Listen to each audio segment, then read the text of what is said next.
welcome. Another week on Send Them Off, another guest. But before I introduce the guest, there's one more person I got to introduce.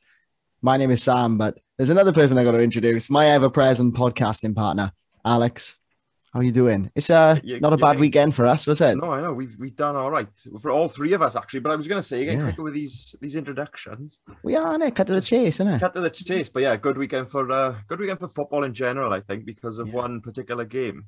But we're not going to talk about that. Well, we might. We probably will. We've got a massive Swansea fan joining us today, Sam. Yeah, we are. We are joined by local legend, magician, Swans fan. What haven't you done, Mal? Oh, well, I've got lots of kids, so I've got to do lots of stuff. I'm a Swansea jack of all trades. Yeah. There we are. Mal Paul. Yes. Nice to be with you, boys. Send him off. Pleasure to everyone. Thank you very much. Pleasure. So big Swans fan. Yeah. It was funny. I was thinking about it because I was listening to Call Rob Phillips after the game yesterday. And obviously, there are a lot of disappointed Cardiff fans. And they've got a lot of these old guys on there going, I've been watching the Bluebirds for 50 years. I'm thinking, he must be ancient. And I thought to myself, I've been watching the Swans for over 50 years. So I am an old bloke now. I remember the first game. It was against Northampton. Now, was it 1968 or 1969? Anyway, we got free tickets from our school, Brynhefryd Junior School. Free tickets. The whole team went down there. Northampton at the Liberty State, at the Vetch Field. And it was a great game. Frank Large, their centre forward, bleached blonde hair. He scored a goal, I think, and then he hit the ball into the crowd, right into the centre stand, hit a little boy in the head, in the face, and he just ran off. Well, one of the Swansea supporters didn't like that, jumped off the stand onto the pitch, ran up to Frank Large and punched him. Frank Large punched him back and was sent off. And we won 3-2. I mean, it's like, I thought to myself, this is it. I've been hooked ever since. Welcome to Swansea. We're going to kick off today the way we usually do. Something old, something new, something borrowed, and something blue. Right. So we'll start off with something old. So your favourite ever retired player? Oh, it's Kurt, isn't it? Alan Curtis. King Kurt. Of course. King because the thing is with Alan Curtis, I sort of know him, right? But he's still, to me, Alan Curtis. He's not like Alan. He's not like Al, Kurt. He's still Alan Curtis. So I'm very lucky to actually work on match day now. They've got me in as part of the hospitality team. And so Alan does one of the lounges, and I go up and we do we go through the team sheet as they come out. And he's just so funny. And I've known him a long time, but he's still Alan Curtis because I remember him. At the Vetch Field, those teams of the 70s, it was him, Robbie James, Jeremy Charles. It was pivotal in my lifetime. And he dropped the shoulder, off he'd go. And then I've got to know him, but he's still Alan Curtis. So he's still my favourite. I mean, Leon Britton's up there as well, of course. But Alan Curtis is probably the one because he was the footballer of my youth. I love that. We're in early with the name drop, and I love it. Yeah, I was going to say, I'm here for it. I'm here for it. Get used to it, boys. Wait till I mention Elton John. Okay. Oh, no way. No, please. No. I'm already, that was a question on my list for later. Okay, we'll do that later then. Never. I wanted to say we were at Alan Tate, just quickly, me and Sam were at Alan Tate's testimonial, and Alan Curtis played at that game. Right. And even at the age he was, he still had it.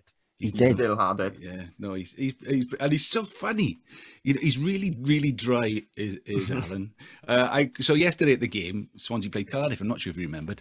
And so I did a little bit. We go through the team sheet, and then so Alan, because I know the story. So any memories of being in a Swansea versus Cardiff derby? Because you did play for Cardiff, didn't you? And he said it was the only game he could remember that he was booed by both sets of fans. He said, I keep on telling him ever since. I was just taking the money off him. That's all I was doing. I was just taking the money off him. Obviously. Of course. Yeah, tell everyone. So we've had you something old, something new. Favourite current player? I like Flynn Downs. I like the look of Flynn Downs as well. He's sharp. Yeah, he is, isn't he? And he's got a bit of bite about him. He was amazing against Kiefer Moore because Kiefer Moore's like 8 foot tall, isn't he? And he just looked like he was taking Flynn Downs out for Duds of the Park with his boy or something. But gosh, he's got a bit of guts about him, and he's a good player, And the way he's interacting with Matty Grimes now, and that I love that. Who else do I like? I mean, Ethan Led, of course. He's a class player, isn't he? We're gonna lose him at the end of the season. He'll go right to the top, I think. Yeah, let's just make the most of him while we've got him because he's fast. He's You know, he flicks his little right leg in and out, didn't he? Should have had a penalty yesterday. But, you know, and he, again, got a bit of grit about him. What do they say in that team, you know, with those young Man United players coming through, he was the one that everybody said was the best of the crop. Yeah, and you can see why. I met him actually on the first day he came down, just before he signed, because I look after one of the lounges, and he was in there with his dad. And he's a really nice lad as well. I mean, he's about 12, isn't he? But he's a really nice lad, but he's definitely going all the way to the top. And if we can hang on to his coattails this season and get there with him, that'd be brilliant. Yeah. Follows us quite nicely to something borrowed. Your favourite ever loan signing? Favourite ever loan signing? Oh, boy.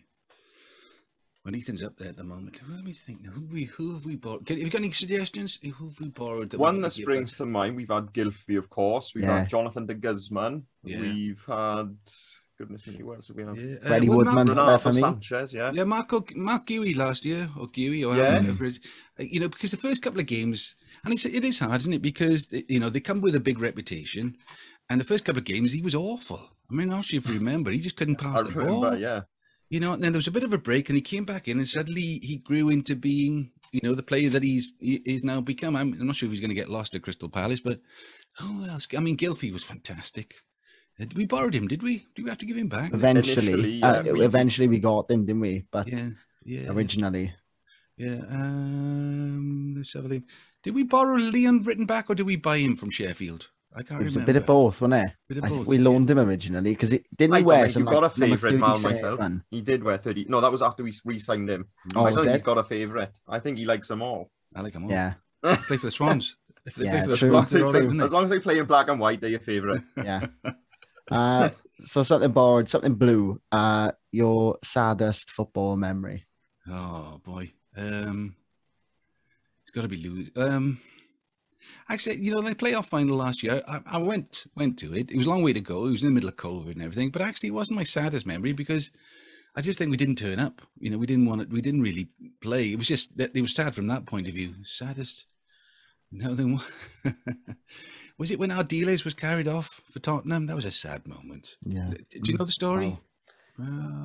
Go on, tell it, Mal. Tell it, Mal. Tommy Smith, right? Tommy Smith had signed with Ian Callaghan for Tosh's team, and he wasn't very pleased about all these South American footballers coming in to play for British teams and taking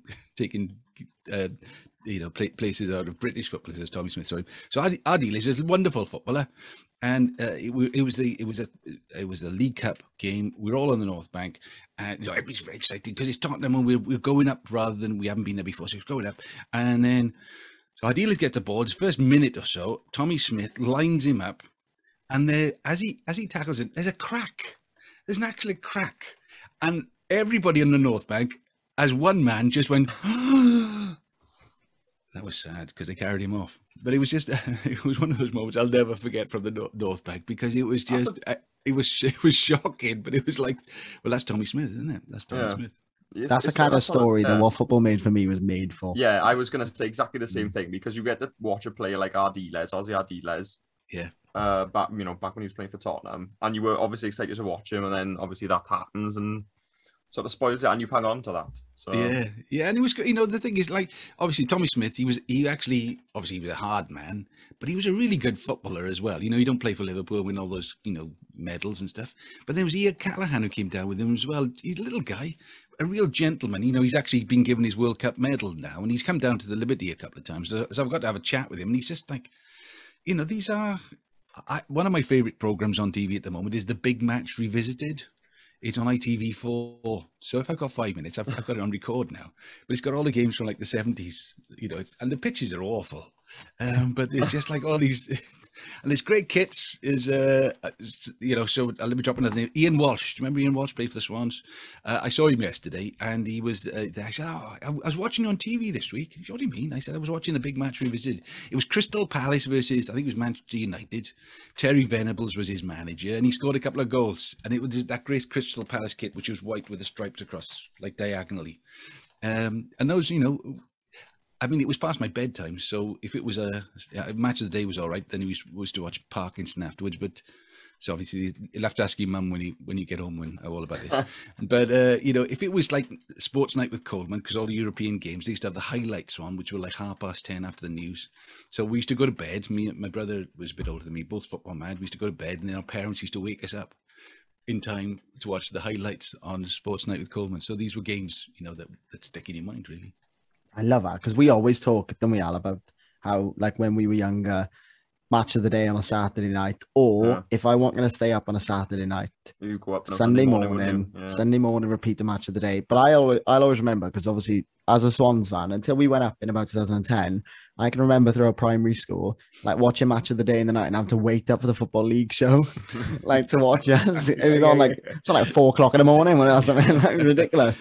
But yeah, I can remember that. Like, I love how everyone's got their own memories of this. But we've gone fairly early already. Okay. But Mal, what's your earliest football memory? Earliest football memory. Well, going to the Vetch was that game. Football mad in school, and our school had a pretty good football team. So I remember going to see my brother playing for Brynavrid Junior School. So he was 3 years older than me, so he was 11, so I was 8. Or maybe 7 or 8, so seeing them play on, because the schoolboy cup matches used to be played on the Vetch field, which was something to really aim for when you were in school in those days.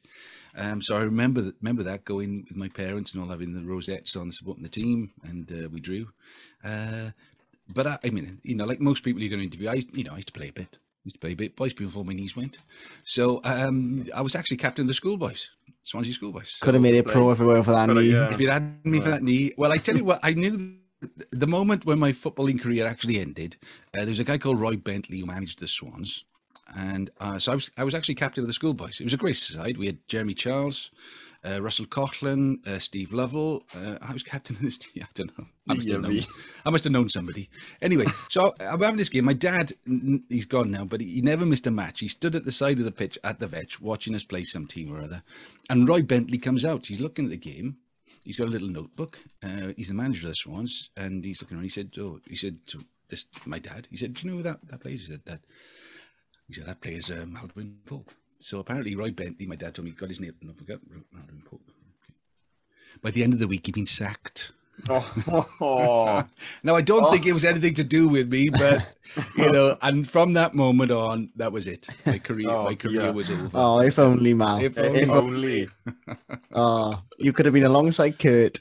Well, that leads us on sort of in a roundabout way to our next question. Right. And that question is, what is your biggest high as a football fan? Because you were nearly a football player, and that would have been quite a big high. But as a football fan, what is your biggest high? The playoff final. The playoff final when we got actually, see, that's a tricky one, isn't it? Because the semi-final was almost better. The semi-final, when Pratley's goal went in from the halfway line. Yeah. You felt one, because the Liberty Stadium didn't feel like home for a long time because it was so posh compared with the Vetch. It didn't smell of pies and beer and weed, did it, or cigarettes? And it's like it was so.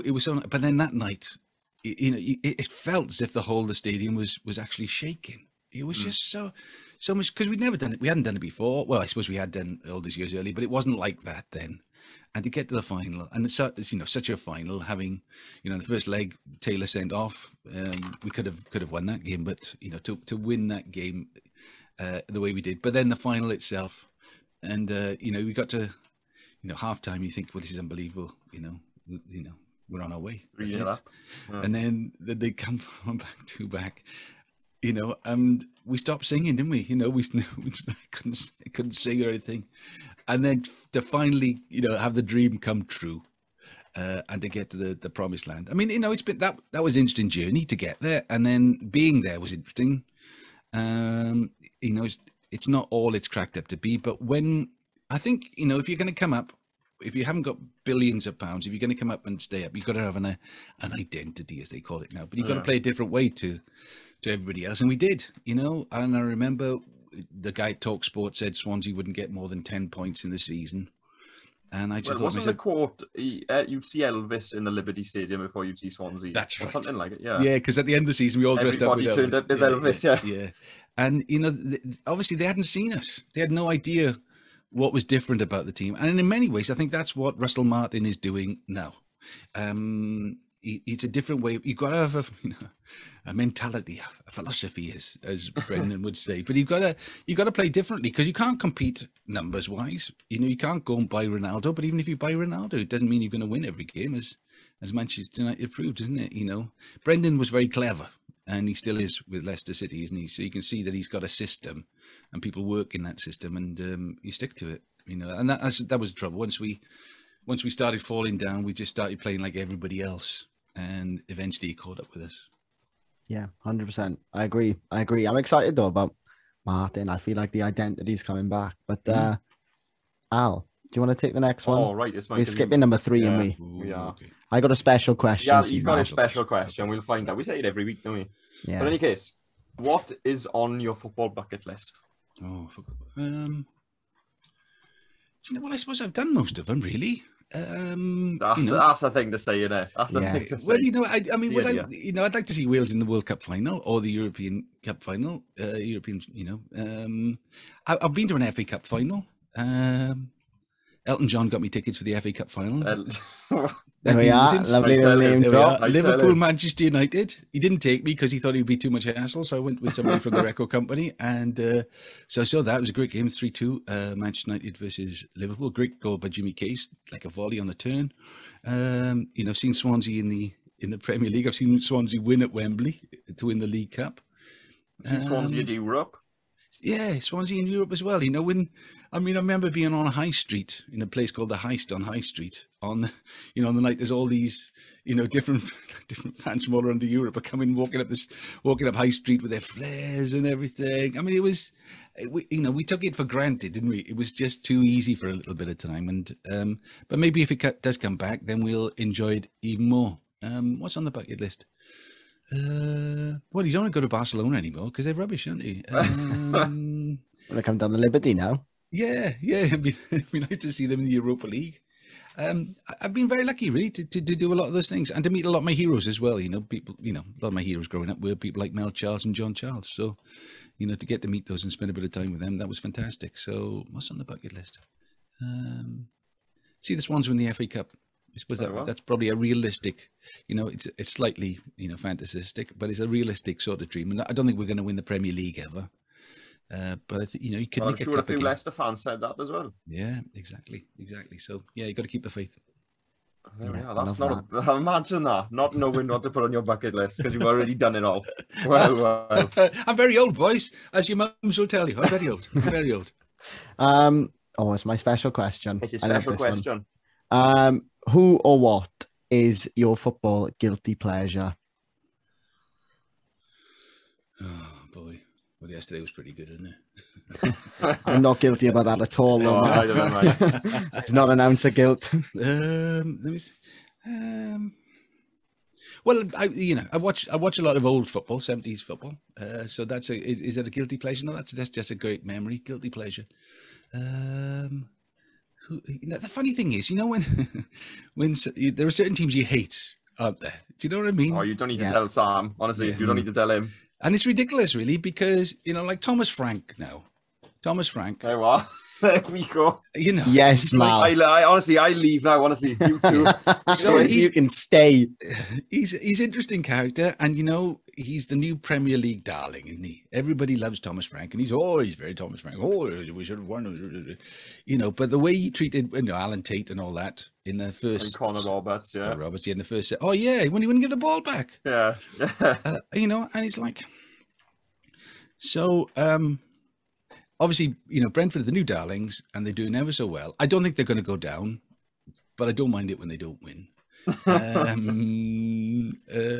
You want Cardiff City to do well, don't we? Because we're all in this together. Boys, come on now. Yay! Oh yeah. I think what you've done there is answer Sam's follow-up question, which is, what would you put in room 101, innit, Sam? Who or what would you put in football room 101? What you've just done there is answer that. Well, Thomas Frank, definitely. I wouldn't put Cardiff, because the thing is, if you don't have a rival, if you remember what happened when Rangers went out of business, Celtic just won everything, didn't they? Yeah. And it was just like boring. It was like awful. You need a rival, you know. It's a bit of fun, isn't it? That's the thing. People yesterday were sort of saying like, "Oh, Cardiff could get relegated," and I'm not gonna. As funny as that would be, right? Like the banter for a full season with them in League One would be outstanding. Did I freeze then? You froze a little bit, but that's fine. Yeah, if Cardiff got relegated, the banter would be unbelievable. But there'd be no derby. No, and I missed that in the Premier League. I did miss it. Like, you know, it was a special one. It was when it was the first one back in the Championship. Yeah, and we won it. And it's important. You know, it's important for Welsh football as well. I mean, you know, you don't want him to beat us, but you know, like Robin Colwell now. You know, he's come through that side. Why on earth he's not playing? You know, why he went to Cardiff, not Swansea. We missed him for some reason, but you know, he looks a tidy player, doesn't he? And if Wales are going to do well, then you need all of our teams. I mean, I'd love Wrexham to get promoted. You know, I'd like Newport to go up the league as well. So you know, because I think we're more of a soccer nation than we are a rugby nation. It's just we like 6 games of rugby every year, or maybe 7 or 8 with the autumn internationals as well, and maybe if we're in a World Cup a bit more. But you know, there's so much passion about football because it's a worldwide stage, isn't it? You know, and the fact that Ryan Reynolds and the other lad have bought Wrexham. I mean, it's bizarre, but it does put Wales and Welsh football on a world map, doesn't it? And it's important if we're going to get kids to play football. Well, one of our first episodes was on Wrexham on the team. Right. Was it our first one? No, our first one was on Big Picture. Oh, I think we done Wrexham in February. Oh, well, it was towards the beginning, and we did that. I think we might revisit it because, like you say, it is good for Welsh football and attraction and all that kind of thing. And they were good, you know. The Wrexham were a good side. Arvan Griffiths and Mickey Thomas went up to see Wales against Austria in the European Championships when we beat them 1-0. Played on the pitch for the schoolboys against Wrexham, you know, when I was a kid. So, and in fact, the last game at the Vetch was the cup. It was in the Welsh Cup against Wrexham. We won it, but they were better than us. I mean, we nicked the cup off them. So, you know, it's funny how then one team does that and the other team does that. So it is fine margins. So it'd be great to have them back and in the Football League and, you know, them being, you know, the second team in Wales. Well up done. For that. Well done. Well up for that. Next question, before we carry on with that. What does the game mean to you? Oh, it's hard to say, isn't it? It's like, you know, when I was a kid, I wanted to be a professional footballer and I wanted to be a musician. I'm obsessed. I am obsessed. You know, I love the game. I remember my last game of football. It was actually in a church league match. And I knew when, one, I couldn't catch him to kick him, and 2, I started swearing in a church match. And I hobbled home. I thought, that's good, the end. And I miss it. I just miss playing, you know, because we just played all the time. You know, I know jumpers for goalposts and all that, but that's all we did when we were kids, because it wasn't Xboxes and television and all that. You know, television only in the mornings and the nights in those days, if you're lucky. We just used to play all day, and I just miss it because it was so. And then going to the Vetch Field was fantastic as a kid. You know, we used to go down. It was like the first experience of going out on my own, you know, with my mates. And you know, I used to love the night matches when we were in the 3rd and 4th division. And I remember Toshak's first game. You know, he came on. It was Harry Griffiths just passed away. You know, they were magical nights. And so football I'm obsessed by it. It is one of my great passions. The Swans are my passion. And it's ridiculous, really, because I've just got a new grandson, and I was looking at him, and I actually thought, I'm going to give you a whole world of disappointment from now on, you know, because you are going to be a Swansea City fan. Yep. And you've got it all ahead of you. But it's you know, sometimes I remember thinking, I wish I didn't care. Because I wouldn't gone there on a Tuesday night and come home devastated if we'd lost against Scunthorpe or something. But then, you know, I've got 2 lads. They're both probably older than you now. And we used to go to the Vetch Field, and we used to go in the East Stand. It was the family stand. You know, we used to park by the law courts, by the Brangwyn Hall, and we used to walk up together. And it was just, they're still massive. They met each other. They live in London now, so they met each other for the game yesterday to watch the game together. And it's a rite of passage in this country to do that with your kids. And, the great thing, it's not like, American football is great, but it's all franchise based and the team can go anywhere. I wouldn't want a Cardiff City fan to be a Cardiff City born person to follow the Swans. They should follow their own team because it's tribal in that, that sort of sense. And, I haven't got another team. A lot of people like my Premier League team is Manchester United or Liverpool. I'm just the Swans, I'll watch Match of the Day, but it's just, the only team I actually care about is the Swans. And I wish I didn't half the time, but I do. Oh, nail on the head, though. I wish I didn't care. When we lost the playoff final, I was done for the day. I was done for about a week. I went up as well, and trust me, I wish I hadn't bothered. But there we are. But you had to go. You've got to go. You've got to go when you've got to go. I have a feeling the next question, my answer certainly changed after the game yesterday. What's been your favourite football moment of the last 12 months? Swansea versus Cardiff yesterday. Oh, who would have thought? Absolutely. Because Cooper was great at what he did. But that whole season, and actually, I was talking to Angel Rangel yesterday. Another one. No. We're gonna have to get a counter for these. Okay, sorry. And he was saying, how hard it was to play football without a crowd. Because you'd smash. He said you'd smash a forward, and nobody would get behind. It'd be nothing. It'd be nothing. And it was like it didn't seem to matter. The games didn't seem to matter. But we watched the Swans at home, didn't they, for that whole season? And I just get so frustrated because there seemed to be more in the team than actually was being shown. It didn't seem to be as positive enough, and it was hard. Even though we beat Cardiff, under Cooper, and that great game when Jamal Lowe scored that amazing goal. When he just and that was all great, but I don't know. For me, there was just something slightly missing. It wasn't quite the same. Yeah, I didn't enjoy it. I liked winning, but we were winning in the last minute with a headed goal and stuff like that. And so, I'm a big Russell Martin fan, and I have been right from the beginning. That whole possession-based football, that's what Roberto Martinez did. It's funny. I was listening to somebody talking yesterday about. I won't drop a name, but go on. Drop a name. I was talking to Martin Morgan yesterday, who's a massive Swans supporter, and he's put millions into the club, and he has just done a game with the Swansea.com stadium. And they were just saying that when Roberto was looking for a new centre forward, there were people like John Hartson who would have been, the obvious choice because he's like 6 foot, he's massive, he was playing for West Brom, and we could have bought him apparently. But Roberto Martinez says he's the wrong centre forward for what I want to do. We don't need a 6 foot, because if we got a 6 foot centre forward, we'll just put it up to him and he'll head the ball back and we'll play the old way. He said, I want a 5'3" centre forward apparently, because you can't. In that case, you can't play the ball up to him and just hope he's going to keep it up. You got to play differently, and you've got So I think we're playing a different style of football, and I think it's a style of football that could, if we keep him long enough and we don't lose too many players, it could take you to the next level and give you a chance of going up. Because we're not going to be like the club's coming down now. I've got so much money, and we haven't. But it's going to be a style of football, and I think that's and the way he played it yesterday. You've seen the last couple of games. We could have done that to a couple of teams, couldn't we? We just didn't get. It's been coming for a while. It's been a battering coming for a while. I'm just very happy it came yesterday. Yeah, and they were the perfect side for us because they were just big lumpy guys.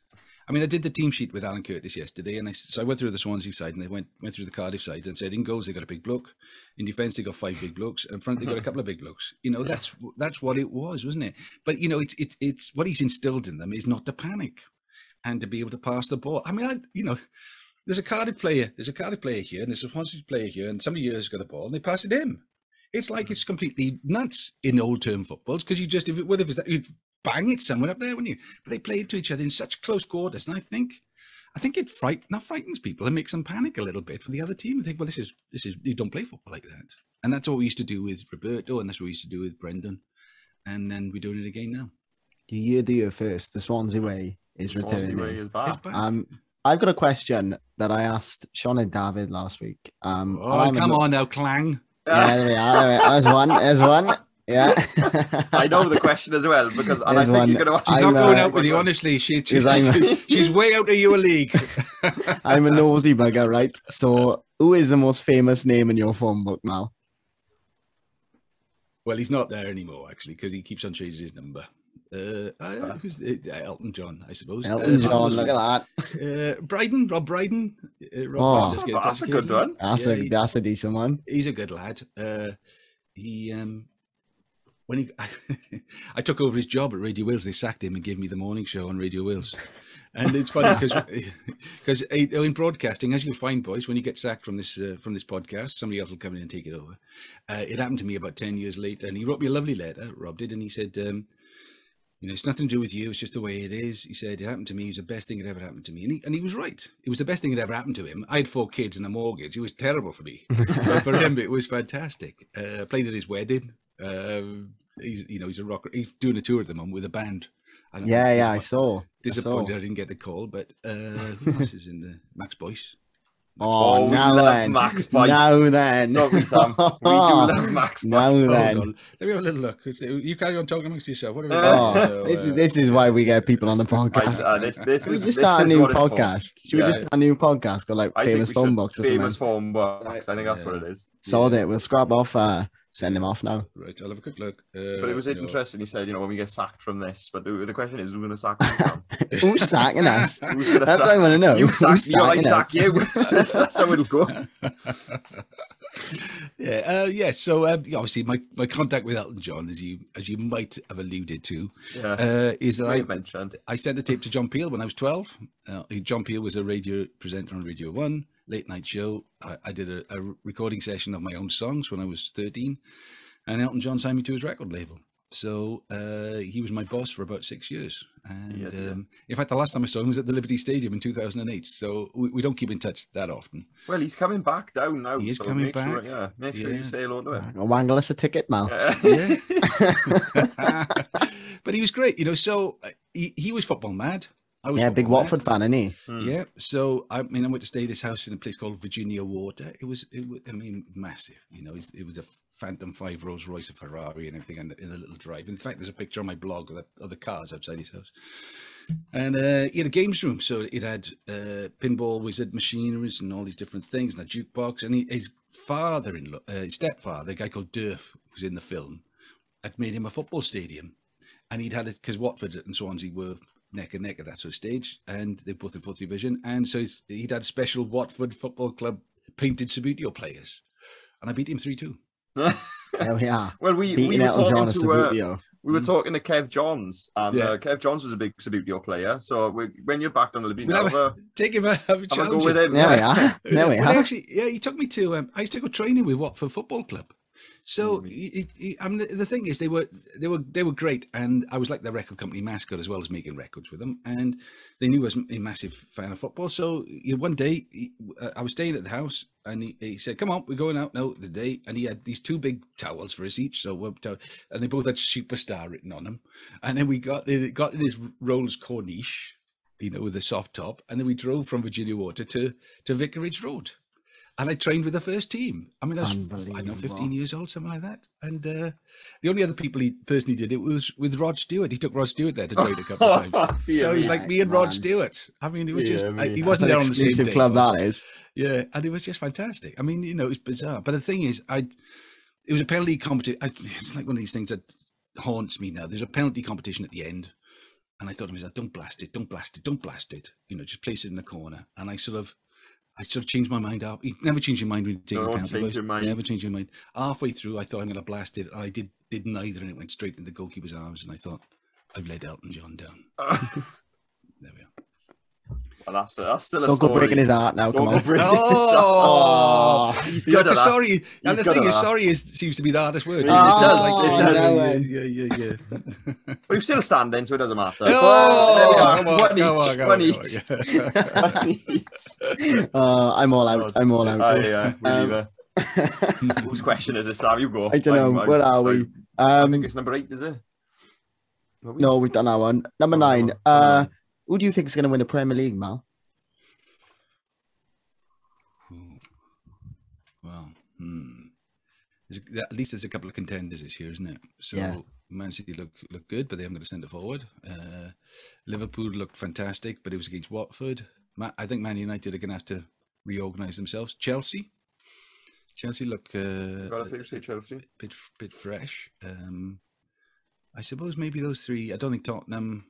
Again, it's about a style of football, isn't it? They don't really have a style of football, Tottenham, at the moment. And I mean, Leicester with Brendan Rodgers, they couldn't do it again, could they? So, Man City, Chelsea, or Man City or Chelsea. Yeah. There we are. So Liverpool or Liverpool. Sorry, that's not very good. Top three. Give us a top three. That's fine. That's fine.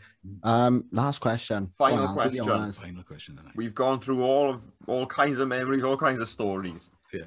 What is your favourite football in memory? Football play in memory, football watch in memory, football training with Watford memory, football whatever you want memory. I suppose it always goes back to when you're a kid. Be one of a couple, really. I love George Best, Manchester United winning the European Cup in 1968, Brazil in 1970. That golden game 4-1 Brazil against Italy. I'd probably go back to the veg. So I go back to the veg, and I would go. It might actually be another derby, New Year's Day. Now, what year would it have been? 1-0 to the Swans, or was it 2-1?